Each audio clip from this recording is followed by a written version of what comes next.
Продолжуваме на нова тема во студиото на Македонија на Аутро. Ќе зборуваме за геријатриската и палијативната медицина. Со промените во демографијата широм светот, бројот на повозрасни лица рапидно расте, а со тоа растат и нивните здравствени потреби. Тоа не е предизвик само за пациентите, туку и за целите семејства кои се соочуваат со долгорочна грижа.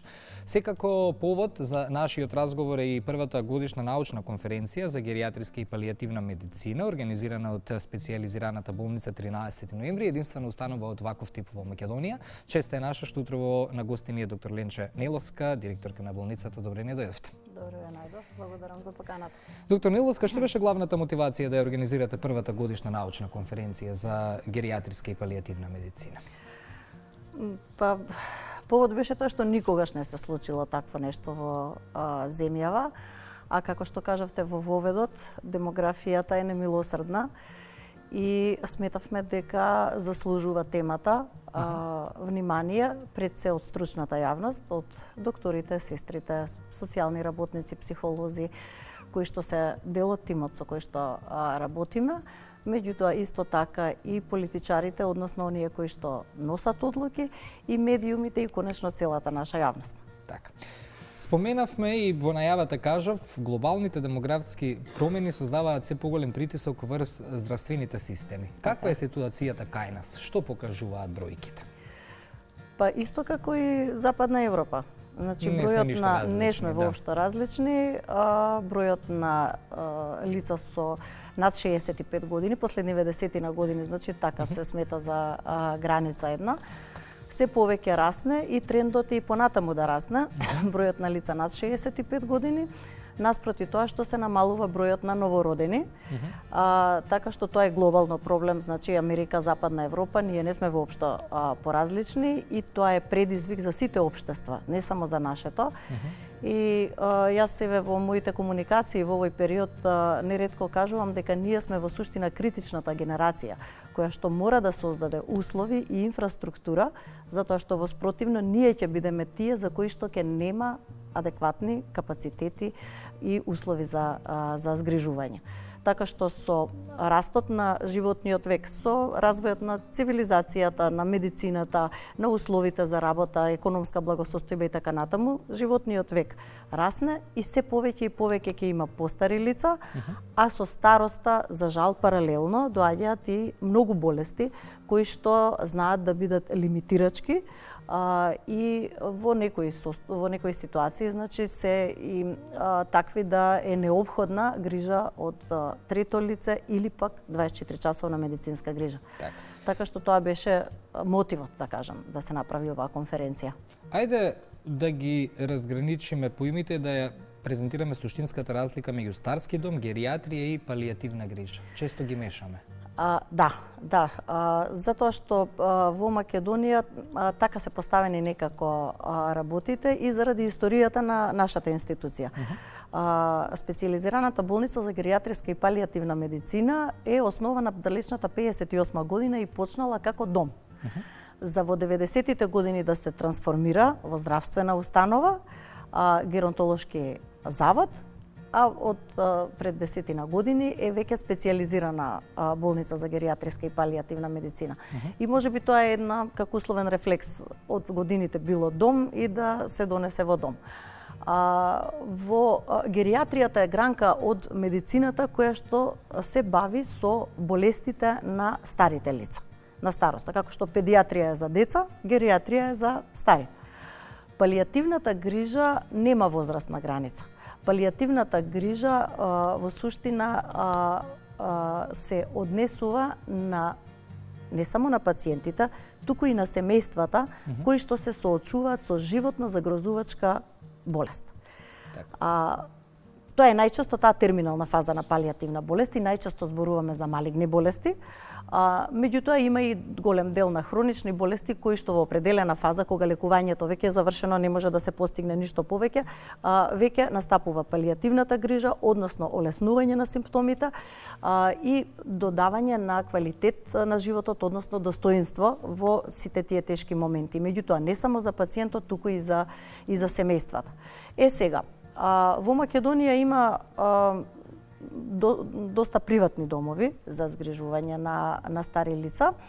И во услови на недостиг на адекватни капацитети, во тие приватни домови се сместува се и се што, односно неадекватно се сместуваат лица на кои што им е потребна медицинска грижа, а тие не се нити замислени, нити опремени, нити конципирани да можат да даваат медицинска грижа.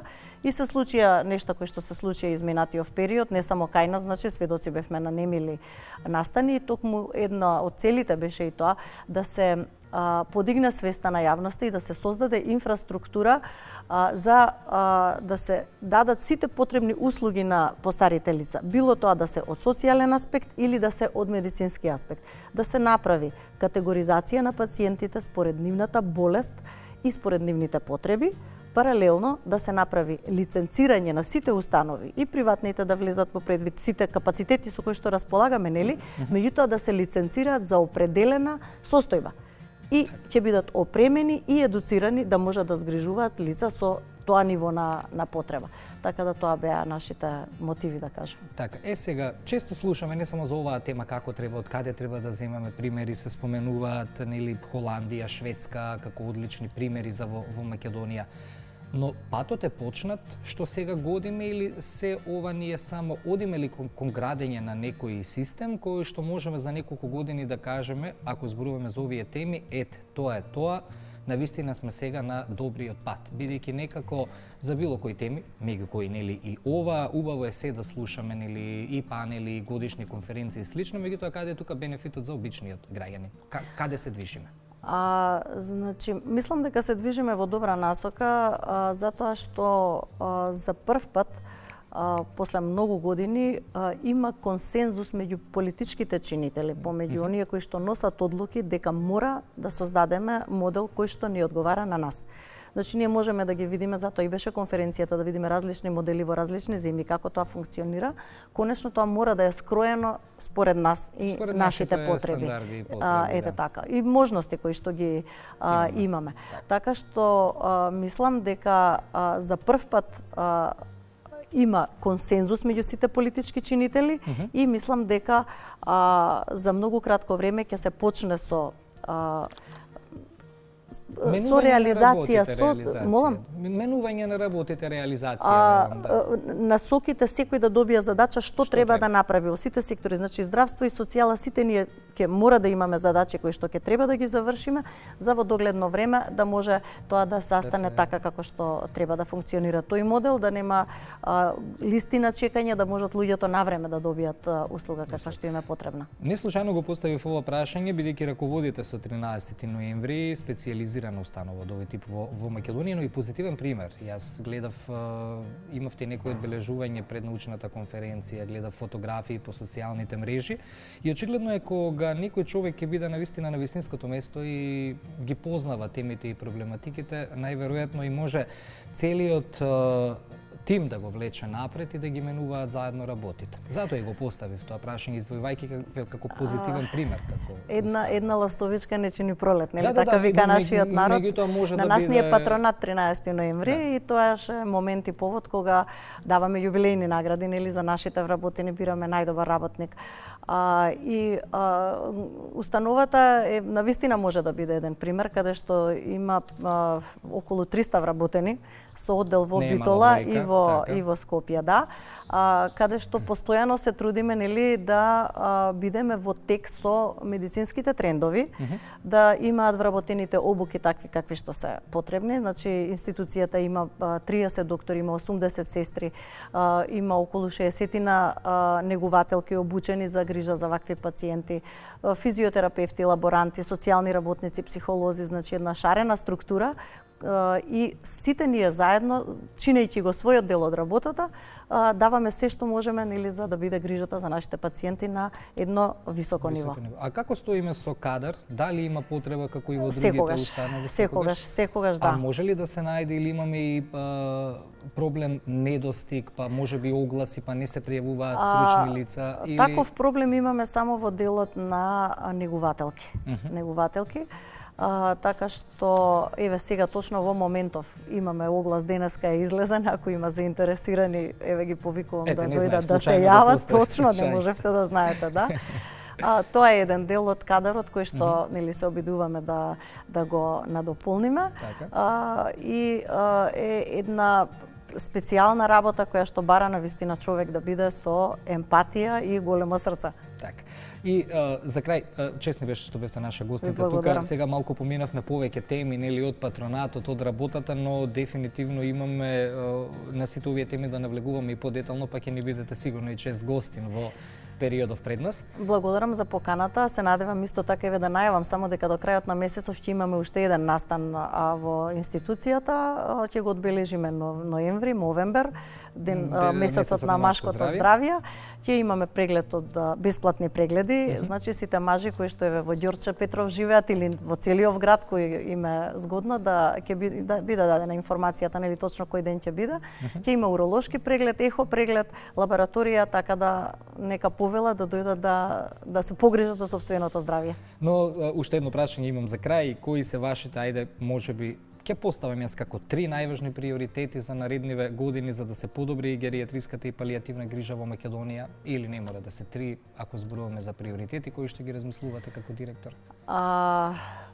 На национално ниво зборам, не како директор само за институцијата. Значи, прво е категоризацијата на пациентите и установите, регионализација на капацитетите со анализа на демографските состојби по региони и вклучување на локалната заедница во делот пред се на социјалната грижа, услуги во домот на старите лица. Тоа се 3. Добро, темелите. Јас како што ве слушав сега, ако веќе почнуваме од темелите, најверојатно за неколку години веќе ќе го имаме и бенефит, бидејќи ништо не може преку ноќ. Ви благодарам многу за гостувањето во Македонија. Благодарам за поканата. Краток дел од програмската понуда на јавниот сервис и веднаш нова тема во студиото. Ќе зборуваме за и ќе најавиме трибината која што ќе се одржи денеска на тема која што ја третира осаменоста на повеќе категории граѓани. Останете со нас, се враќаме веднаш.